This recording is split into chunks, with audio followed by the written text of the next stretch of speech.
Power point সাহায্যে এই ধরনের অ্যানিমেশন করতে পারি আমরা কীভাবে, আজকের ভিডিওতে সেটাই দেখব। প্রথমে আমরা ইনসার্টে যাব। ইনসার্ট থেকে আমরা একটি পিএনজি ইমেজ নিয়ে আসব।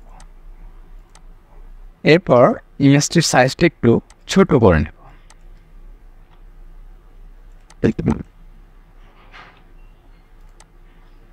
এরপর আমরা একটি সার্কেল অঙ্কন করে নেব।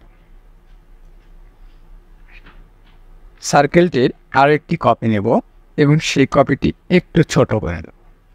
এরপর দুইটি সার্কেল সিলেক্ট করে নেব। ফরম্যাটে যাব। ফরম্যাট থেকে অ্যালাইন থেকে অ্যালাইন সেন্টার এবং অ্যালাইন মিডল করে দেব। এরপর মার্জ শেপে যাব। মার্জ শেপ থেকে কম্বাইনে যাব। ব্যাস হয়ে গেল। এরপর এটাকে সিলেক্ট করব, মাউসের রাইট বাটন ক্লিক করব এবং সেন্ড টু ব্যাকওয়ার্ড করে দেব। এরপর আমরা আমাদের লোগোটিকে সিলেক্ট করব এবং ফরম্যাটে যাব এবং সেইখান থেকে আমরা লোগোটিকে অ্যালাইন করে দেব।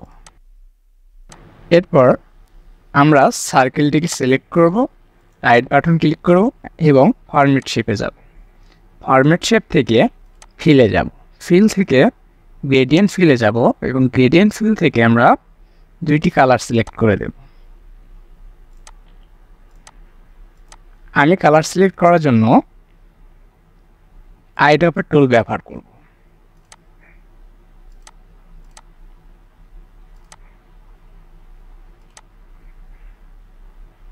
কালার সিলেক্ট হয়ে গেলে আমাদের শেষ ধাপে চলে যাব অ্যানিমেশন। অ্যানিমেশন থেকে আমরা পিঙ্ক অ্যানিমেশনটা অ্যাপ্লাই করব। এরপর অ্যানিমেশন প্যানেলটা ওপেন করে নেব। এরপর অ্যানিমেশন প্লেনে ডাবল ট্যাপ করব এবং টাইমিংয়ে যাব। টাইমিং থেকে রিপিটে ক্লিক করব এবং রিপিট থেকে করে দেবো আনটিল ইন অফ স্লাইড করে দেব। এরপর ওকে প্রেস করে দেব।